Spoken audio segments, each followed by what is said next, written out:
Good afternoon, everyone, and welcome along to a special edition of the Manchester is Red podcast from the Manchester Evening News. Myself, George Smith, and our Chief United writer, Samuel Luckhurst, with you this afternoon to react to the news of Ruben Amorim's appointment at Manchester United. He has been installed as the club's new permanent head coach. He will take charge later this month. Samuel, first of all, your reaction to the news. It's been done very swiftly, this decision, hasn't it? Yeah, considering the previous permanent manager was only sacked on the Monday, United's delegation flew out to Lisbon later that day. We did the story on the Monday night that Amorim had agreed to take over as United manager in principle, and then it was just a case of thrash out negotiations. The notice period for Amorim, United are getting him in slightly earlier than his notice period stipulated in his sporting contract. There'll be a separate fee negotiated for his backroom staff. United will confirm which members of his backroom staff will be joining in due course. But overall, it's an exciting appointment, I think. There's a reason why Liverpool were looking at Amorim as Jurgen Klopp's potential replacement. Of course, he was the favourite to take over from Pep Guardiola at Manchester City until this week, until Monday, pretty much. So those are two ringing endorsements that Liverpool were looking at him, City were looking at him. I know City, it sounds like they're trying to change the goalposts and suggest that they weren't as interested in him as it appeared to be now that Manchester United have got in and have decided to appoint him as their head coach. And really, you can't blame him. Of course, there would have been an attraction to possibly waiting and seeing what would have happened with Pep Guardiola and whether there would have been a vacancy at City at the end of the season and the possibility of continuing to work with Hugo Viana, who's going to replace Chiki Bergwijn as the director of football at Manchester City. And of course, Viana is the director of football at Sporting. From what I gather, he has a close relationship professionally and personally with Amorim. But when Manchester United come calling, it is very difficult to turn that approach down, and he'll be starting a lot sooner than he would have been at City. Not as early as United would have liked, but it's not the end of the world. And I think there's a lot to get behind Ruud van Nistelrooy from United sports perspective for a few more games in interim charge. Yeah, absolutely. And you've mentioned there, Samuel, about it being an exciting appointment. I think there's always a breath of fresh air and fresh energy when any new manager comes in. But Ruben Amorim, though he's only young, he's only 39 years of age. It's a young appointment for where United have been in the past.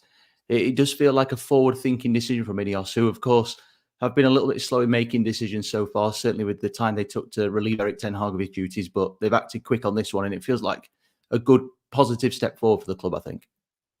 You're right, George. It's a clean break. It's a fresh face. You saw the benefit of having a relatively fresher face, I suppose, in Van Nistelrooy coming in the midweek, and even just the way Van Nistelrooy has conducted himself with his pre-match chats, his post-match chats, his press conference yesterday, the way he appeared in the technical area in the week, how well dressed he was. Appearances matter, and Amorim will have a very different appearance. Looks like he's a bit more casually dressed, maybe more of a Mikel Arteta style, but he's a dynamic appointment. I just like the fact that he's such an objective choice by United, in that he has his own style. United haven't gone for a coach who's beholden to the mythical United way. That's been a bugbear of mine for quite some time, that United want someone who is going to instill the United way, as if they only played carpe diem football under Sir Alex Ferguson. They didn't. There's more than one way to skin a cat, and some of their title triumphs were through sheer grit, stretching back to 95-96 when Eric Cantona was inspiring them to the title with a lot of 1-0 wins in the run-in, and certainly Ferguson's last 2 or 3 title triumphs, they were quite pragmatic teams, and I think the 2008-9 side was particularly pragmatic. They didn't score many goals that season for champions, but that's because they were prepared to adapt, and that was part of Ferguson's genius.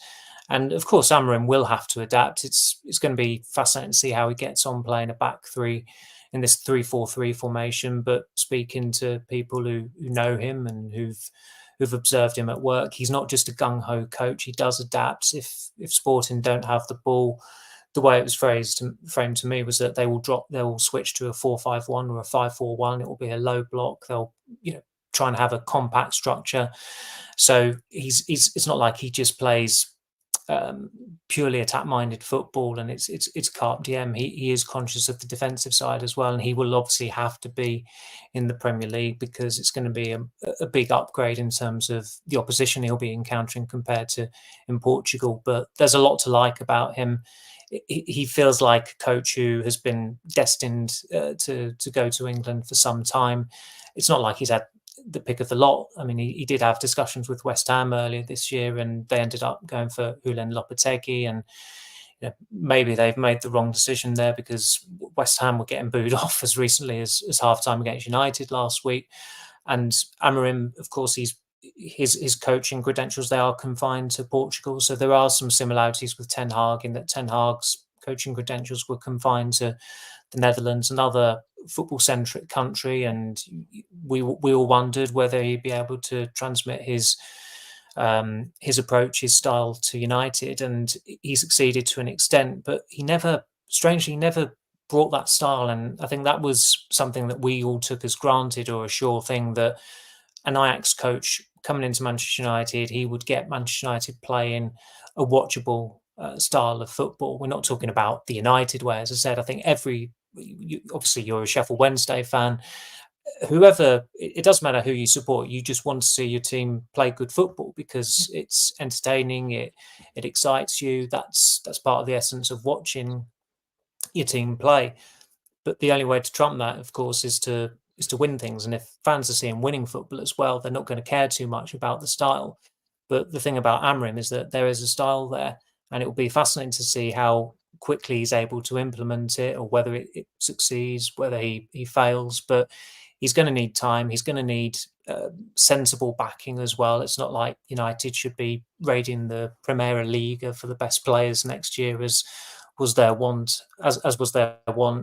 with Ten Hag, going back to former Ajax players or players who played for him at Ajax or players who played in the Netherlands. It just feels like it's a much more objective set of faces now at United. And of course, Amorim's not starting until 11th of November, but it will be a new manager under a new chief executive, under an inaugural sporting director, under a new technical director, under a new co-owner, co-chairman, whatever Jim Ratcliffe's title is. And that really needs to be the case earlier in the year, but they have eventually got there one way or the other. Yeah, and this ultimately is the final piece in the jigsaw to complete the new look of United off the pitch, on the pitch. And of course, the big difference with Ruben Amorim coming in is that he's been given the title of head coach instead of first team manager, which suggests it's more in line with the Ineos structure and the way they wanted to take the club forward. Samuel, do you have any idea on why Ineos have decided to do that in terms of giving him the head coach title? I think that's just the way they see it as part of the new structure. And look, he's going to have to manage players as well, because that is the essence of that role. But I suppose when you look at United have looked quite antiquated quite often in recent years, and as recently as Ole Gunnar Solskjaer's tenure, where he was the manager but he didn't do the coaching. Mike Phelan was the assistant manager and he didn't do the coaching either. And that's even beyond antiquated. That's just baffling. Why would an assistant manager not be on the coaching pitch? Instead, it was left to Michael Carrick and Kieran McKenna. So that was a strange setup. And certainly under Ed Woodward, the feeling was the Manchester United manager should be known as the manager. They've had new people come in who have a different outlook on things. I certainly feel as though Sir Jim Ratcliffe has underestimated the importance of the manager. I could see what he was saying earlier in the year when he was talking about the structure needed to be better, and then the structure is in place and you can support the head coach or the manager. But the greatest teams in club football, international football, by and large, are defined by the manager or the coach. And yes, the coaching principles are absolutely vital in this day and age. Sir Alex Ferguson was not a coach. He was a tactician. I don't think he was necessarily a great tactician, but his man management was without peer. His drive was without peer, and that's why he's regarded as one of the greatest managers in the game's history.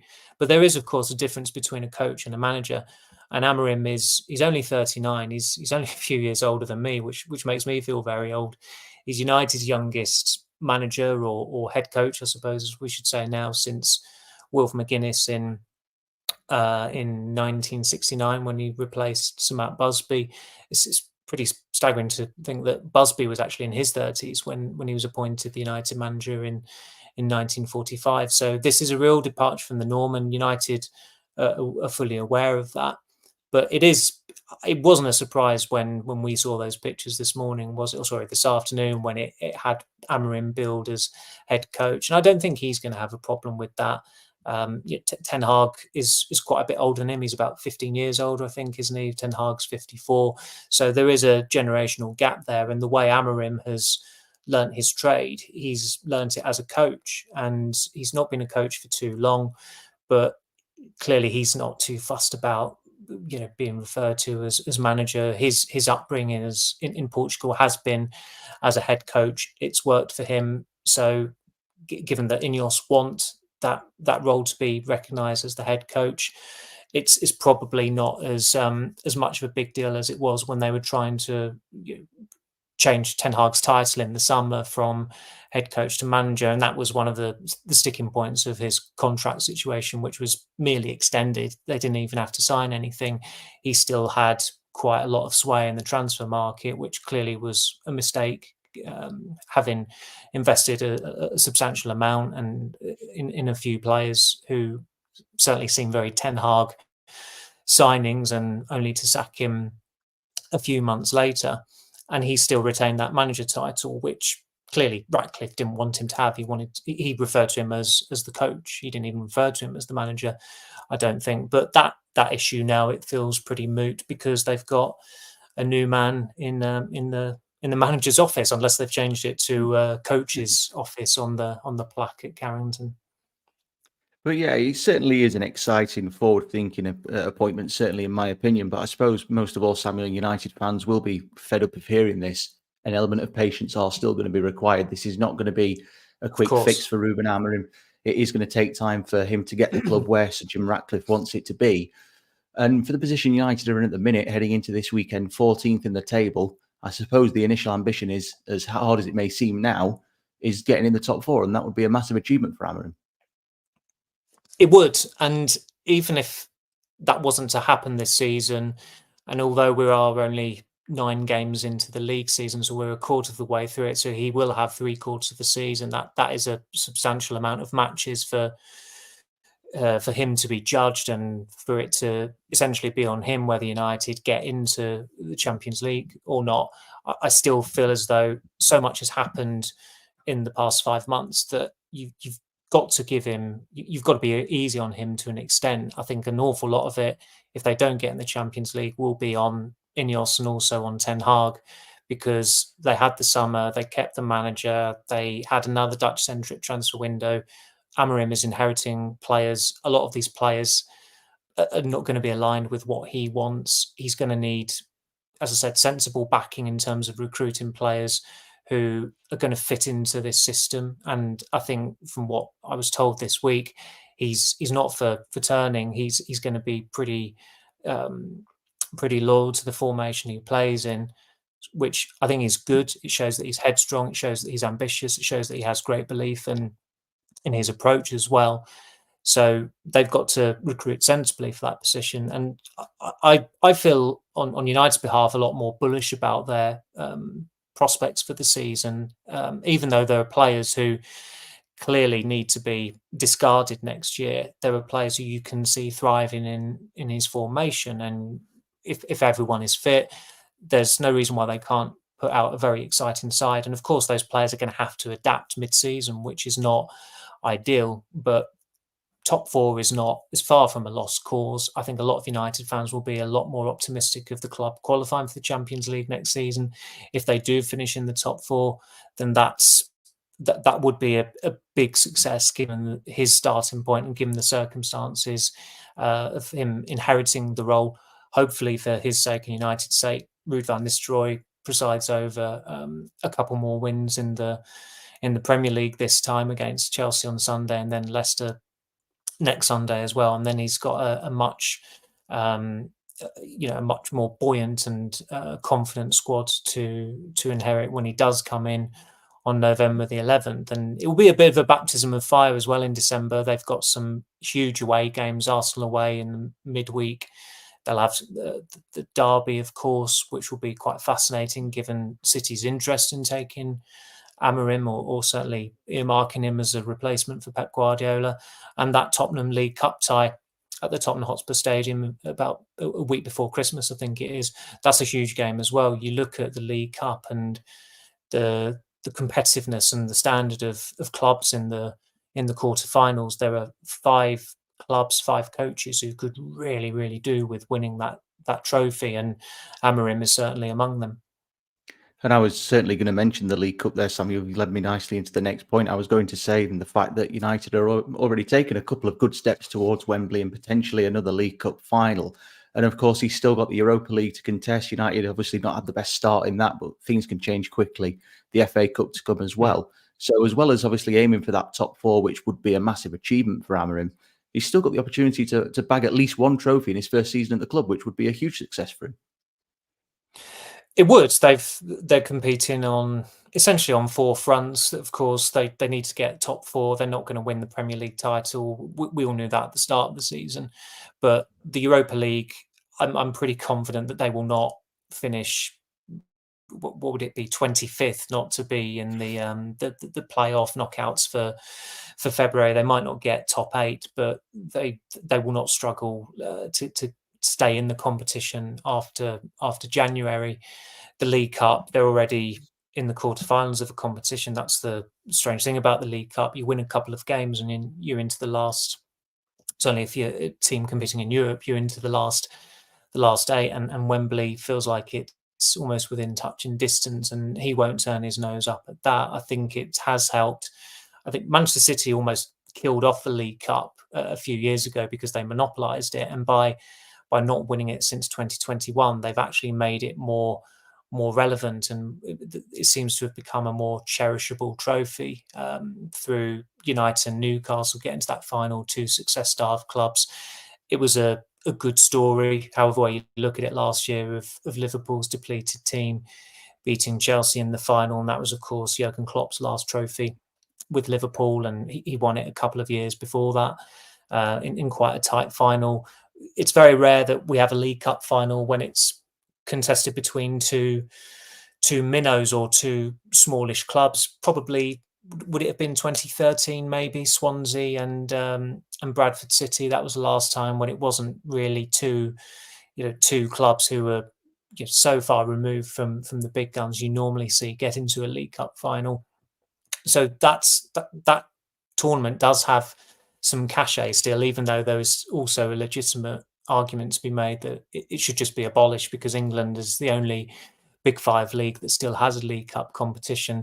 The FA Cup is you only have to look at how much it meant to Manchester United as a club in May when they beat Manchester City, that it still matters an enormous amount. I couldn't believe when I saw a video in the week where a United fan was outside Old Trafford before the Leicester game, and he referred to the FA Cup as a Mickey Mouse competition. I just don't think that person really understands football. I think it's a really, really daft comment. And so that's going to be treated seriously, and it's exciting that it's first round this week, never mind when the third round draw comes along. And when it's third round in January, it's not what it used to be, unfortunately, the third round of the FA Cup, but there is still a level of excitement attached to that. And the Europa League, Jose Mourinho was absolutely right last week when he said the two favourites for it logically are Manchester United and Tottenham, because they're Premier League clubs and they've got the standard to go all the way there. And you only have to look at the teams in that competition. I know United have not done well so far in it, but there's a reason why they're still going to be one. They're probably not the favourites now because they've only drawn their first few games, but they're certainly, I'd imagine they're still one of the 2 or top 3 favourites for that competition. And if they're switched on and if they're geared up for it, there's every chance that they can go all the way in that competition. That has to be seen as possibly the easier or the better route to qualifying for the Champions League. But they're not going to toss off the Premier League. Of course they're not. They've got a hell of a lot of games still to play there. As we said, they've got their own. We're essentially a quarter of the way through the league season, and I don't think Amorim is going to be just looking at the Premier League as just trial by error. He's going to want to make an impression in every competition possible. Yeah, he certainly is. And obviously, Ruud van Nistelrooy will take charge of the game with Chelsea on Sunday, then against PAOK in the Europa League midweek, and then Leicester the following Sunday, which means Ruben Amorim's first game will be Ipswich away on the 24th of November, a long trip to Suffolk for him for that one. Then back-to-back home games against Bodo Glimt and Everton. It's obviously there's no such thing as an easy game in football, certainly in the Premier League, but it's a favourable start for the new manager, you'd like to think. You would. That's what I imagine. It was possibly factored into the timing of Ten Hag's dismissal, the fact that United had 4 games coming up that were all at home. It's a nice, it's not an easy run by any stretch. They're coming up against a better team, certainly in the Premier League this season so far, in Chelsea on Sunday. But Leicester kind of that did pan out in a way that was expected, given that Leicester were heavily rotated. Leicester have looked a bit of a mess in the Premier League this season, and United, fortunately for Van Nistelrooy, they seem to have their shooting boots on in the League Cup games. And United wanted Amorim in earlier. They would have liked him to be coaching the team before the November internationals, but although they've clearly taken far too long in sacking Ten Hag, and they should have been a lot more decisive with him, I think the timeline does work out well in that Amorim will come in. He'll have 2 weeks to get his feet under the table. He'll have time with the players on the training pitch at Carrington, so that they're familiar with his methods and his demands. And that will be a fascinating game at Ipswich. Ipswich have put on a good show in quite a few games already this season. I know they've still not won a game, have they, in the Premier League this season? I'm pretty sure. I think it's they are still waiting for it. Yeah. So they've, just looking at it, they've drawn 4 of their 9 games and lost 5, but they have given a good account of themselves in some of those games. They did against Brentford last week as well. Just looking at the highlights, and they still almost got a draw out of that when Liam Delap hit the post towards the end. And their fans will absolutely be in their element, welcoming Manchester United back to town for the first time in, goodness me, it'll have been more than 22 years, a long time to say the least. So there'll be a sense of occasion about that game, and I think Ipswich will be quite bullish about their chances. But if United play well, and if Amorim's got them up to speed, then they will win that game. And as you said, it does help that there's a pretty kind home match against Bodo Glimt, although Bodo Glimt are above them in the Europa League table at the moment, and unbeaten in the Europa League. But I think Mourinho was very magnanimous about United last week, and diplomatic when he said that it's not the end of the world that they haven't won yet. They will win games. They won't struggle to qualify to stay in the competition, at least beyond January, whether that's as one of the top 8 and going straight through to the last 16, or having a 2-legged knockout tie in February.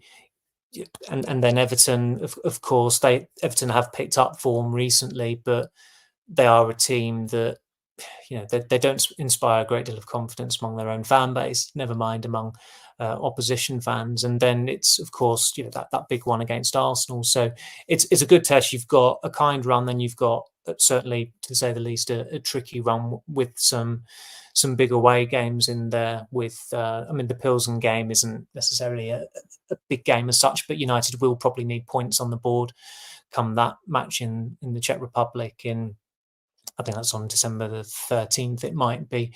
But he's, from Amorim's perspective, he's just got to try and hit the ground running, try and get the players up to speed, and be decisive in settling on which players are actually going to be used and going to have a place in this system, because there are already a lot of players that you look in that squad and you think they've got to absolutely get them out the door next year. Yeah, and I think it's continuing the trend of looking at the fixtures and what Ruben Amorim's got to come to begin with. Obviously, the Ipswich game is the first game on the 24th of November, and that is the first of 11 matches before the end of December for Ruben Amorim. So he's got 11 games before the end of the calendar year, 9 games in December, with the Tottenham game in the League Cup being added to the schedule this week. Samuel, do you think? I suppose it's difficult for us because we're not professional footballers, we're not professional coaches. Will it be difficult for Amorim to sort of implement his style with a minimal amount of time on the training ground, with the games coming so thick and fast in December? Or do you think the players will sort of think, we've got games, we've got a chance to express ourselves? The players have to take huge responsibility for it as well. I mean, it was interesting in the week in that you've got a United great as caretaker manager coming in for his first game, and United win and score 5 goals, which is exactly what happened under Ole Gunnar Solskjaer. And there were only 2 survivors from the Solskjaer lineup at Cardiff just before Christmas in 2018 against Leicester in midweek, and they were Victor Lindelof and Marcus Rashford. That just goes to show that it doesn't matter the profile of the player, the squad, players from whatever generation. It's happened since time immemorial. New face comes in as manager and things tend to pick up. And there's a reason why Ryan Giggs won his first game in caretaker charge 4-0. Michael Carrick had a good run as caretaker manager when they won against Villarreal in his first game. They drew against Chelsea and then they beat Arsenal. This is how players function. It doesn't really matter whether they're good players, bad players, mediocre players, potentially great players. That's how it happens. And that's why a lot is going to be on these players. And look, in terms of the formation that Amorim will want to play, and I hope, I'm sure he will go with 3-4-3 because that's what he insists on, and that's all he's ever known, I suppose. Looking at his time at Sporting, I know we need to do a little bit more digging as well ahead of his introduction. But a lot of these players at Manchester United will have played in a back three. Diogo Dalot will have played at wing back for his country and for Manchester United. They've had to adapt to other coaches' demands. Dalot, for example, has played under Mourinho, Solskjaer, Rangnick, Ten Hag, now Van Nistelrooy. He's played under 5 different Manchester United managers, whether it's permanent, interim, caretaker, what have you. So these players they're not inexperienced. Matthias de Ligt will have played in back threes. He's played in Italy, where back three can be on vogue at times. He's played in Germany. He's played in the Netherlands. He's played including England. He has played in 4 football-centric countries. He's got a hell of a lot of experience.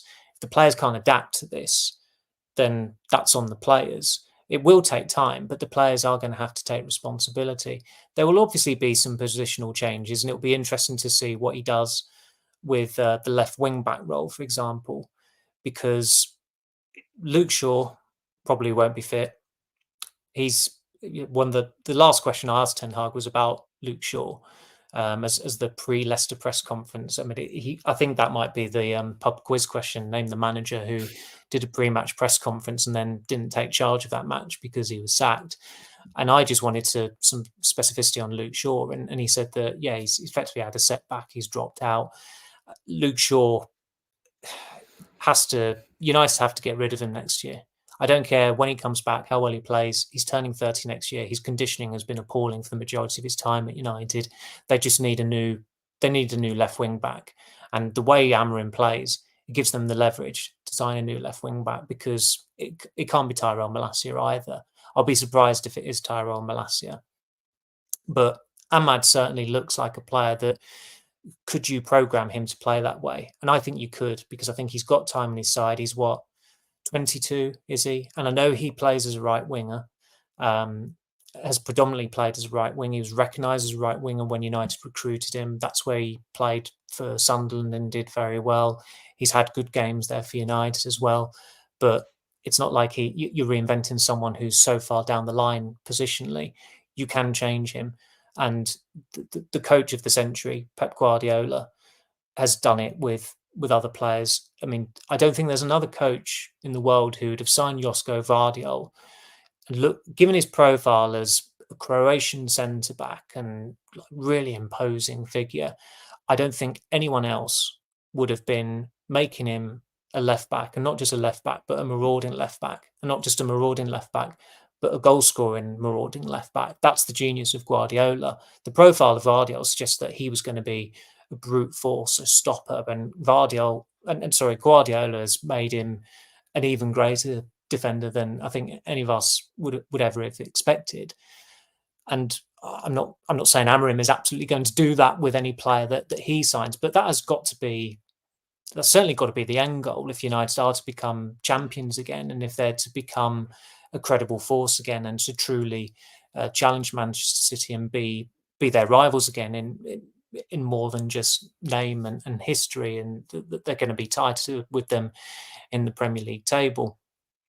So the players, some of these players have got to see it as an opportunity. Yes, Ahmad has been a right winger, but if he can be the left wing back for Manchester United, and I say left wing back, it sounds defensive minded, but clearly it would be attack minded in this team, then adapt, do your utmost, bulk up a little bit more if you need to be, work a bit more on your defensive side. And if you do that, then that could be your role. And it'll be interesting to see who his front three is. Of course, there are some obvious winners you see coming out of this. I know a lot will be made of Dalot and Fernandes, where they're obviously there's the Portuguese connection there. Fernandes, in particular, there's the Sporting connection as well. Will Bruno Fernandes be okay operating as one of two behind a striker? Does that striker have to be the number 9? Does it have to be Rasmus Højlund, or can you have Marcus Rashford operating that role and trying to rotate it?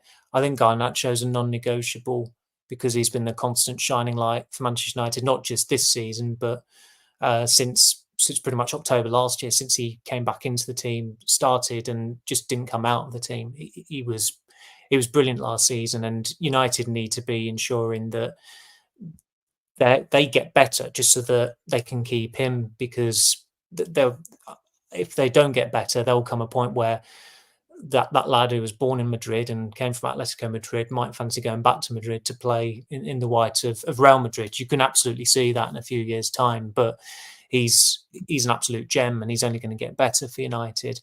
And they have got, I think, as a squad overall, they have got the players that can support that players who can come on into games and occupy those roles as well. But there are also players that they've just got to be decisive in knowing and deciding that they will not have a place in this squad beyond this season. And as harsh as it may seem, I am talking about Christian Eriksen, who's done well this season, but he's out of contract in the summer. He'll be 33 next year. I think there'll be more intense demands from Ruben Amorim than Erik ten Hag, and it gives them leverage to sign a more dynamic midfielder next year. Casemiro he's having a bit of a mini resurgence, but you can't take too much from that. I think it helps that I think with Van Nistelrooy coming in as manager, there's a different dynamic there. I think with Casemiro and Ten Hag in the first season, it felt like they were kindred spirits. I go back to when they played Real Sociedad away, and they did the pre-match press conference together, and Casemiro said he was surprised by Ten Hag's obsession with winning, and you felt like this was almost the player, the manager. If the manager could project himself through a player, it was Casemiro, and that's why it felt like they were kindred spirits that night. Come the final game of last season, Casemiro was dropped from the FA Cup final lineup, and those spirits just floated apart. And it was noticeable during pre-season that Van Nistelrooy became the go-to man for Casemiro, because Van Nistelrooy is fluent in Spanish. And previously, Mitchell van der Gaag, who's fluent in Portuguese, he was the main point of contact for Casemiro, because I think Mitchell van der Gaag's wife is Portuguese. So that's how he's learned that language. And now Casemiro has gravitated towards Van Nistelrooy. Van Nistelrooy becomes the manager. Of course, Casemiro scored last week and played quite well against West Ham, I thought, but he took it up a notch, to say the least, under Van Nistelrooy in midweek. He should have had a hat-trick.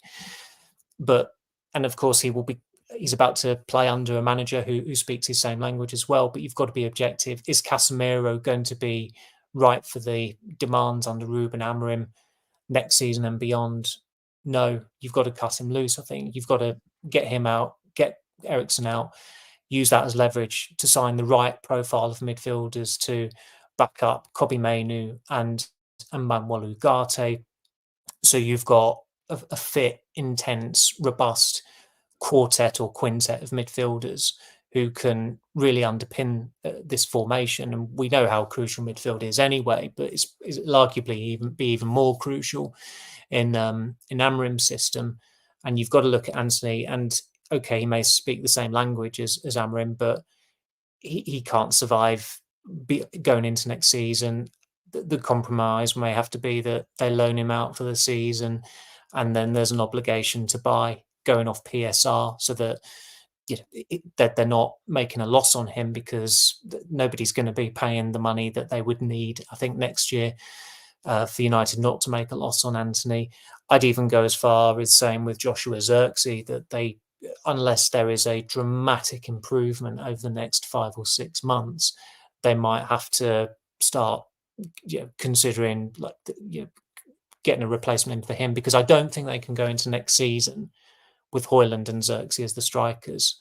I don't look at either of them as convincing starting strikers, and Amorim will need a very, very good, convincing and dependable starting striker to be at the apex of his formation.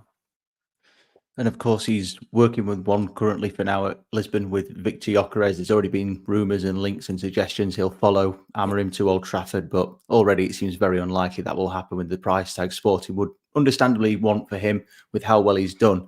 So I think ultimately, Samuel, it's just going to be a very, very interesting period, both in the sort of the next 6 months and then the next 12 months, because a lot of work is to be done. Patience will be required, but it does feel like a fresh beginning for United, where there's going to be good positive energy in the team. And it's, I think, ultimately just quite exciting to see how it's going to unfold.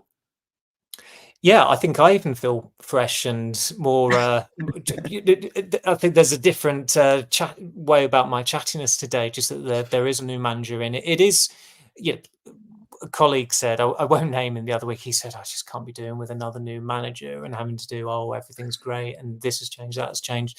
But it did need change, and it needed changing. I say that looking at it from a completely objective perspective, a professional perspective. It was not good, and it was not good for us just hearing Ten Hag come out with the same old drivel, really, with his responses to some questions. Nothing was ever going to change. The fact that they changed manager after a defeat that really wasn't on him, I thought it was quite apt in a way, because although that, as I said, that defeat against West Ham, he was kind of detached from it because he couldn't account for the players' dreadful finishing or the dreadful refereeing at the end of the game. But we'd seen that before from United. We'd seen them wasting chances and not getting the points before. And they weren't going to change unless there was a change of manager. And finally, they have changed the manager. And there's no outcry. There wouldn't have been outcry if they'd sacked him in the summer. I know polls and fans were saying, how can you sack him after winning the FA Cup? But that's supporters. A lot of supporters are fickle. They're not consistent with their outlook on matters, whether a manager should stay or whether a player should continue in the team, or whether a player is good or whether a player is bad. And yeah, I felt he should have gone after the FA Cup final. I've been consistent in saying that all along. And okay, they've taken far too long to sack him, but they have at least got there eventually. And fortunately, I think everyone is one. It's nice to have Van Nistelrooy in. Someone who, he's been on the coaching staff since July, but it is a new manager who's speaking at press conferences. It's a better communicator. It's someone who, I know it might sound frivolous, but I do think appearances matter. He just looks the part on the touchline. His presence, his warmth, his energy. You need that difference at times, and it always happens with managers. They can look worn down towards the end, and the United manager's job does seem to age United managers about 10 years within the space of 10 months. But Ten Hag had gone long past the point of no return in terms of making United a credible force. I mean, I obviously did that very lengthy read on Monday about his time at the club, and I hadn't realised. I looked at out of interest just when I actually started the document on that, and it was dated October the 6th last year, which was the day before McTominay saved Ten Hag and United with 2 added time goals against Brentford. So there was the sense, even as far back as early October last year, that he was in trouble. And I certainly felt at that time that he'd gone past the point of no return. So that piece was literally more than a year in the making. And it did feel like it was death by 1,000 cuts because United didn't cut him loose early enough. And yeah, with Ruben Amorim coming in, it is, as I said, it's a new face. It's someone fresher. He's younger.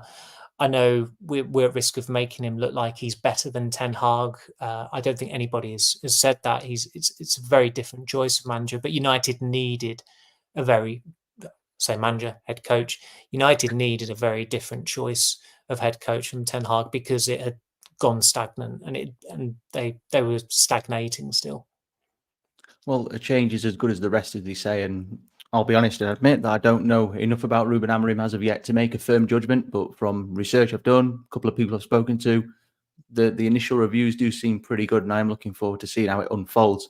And that does bring a close to this special edition of the Manchester is Red podcast. A big thank you for Samuel for joining me this afternoon. Do appreciate his time on his day off as well, jumping on to help out. So thank you to you, George. We wouldn't have been able to do it without you. Yeah. No, you're very welcome. But yeah, that does bring a close to this edition of the Manchester is Red podcast. Myself and Steven will be back again on Monday to review the game with Chelsea on Sunday. So take care, and we'll see you again very soon.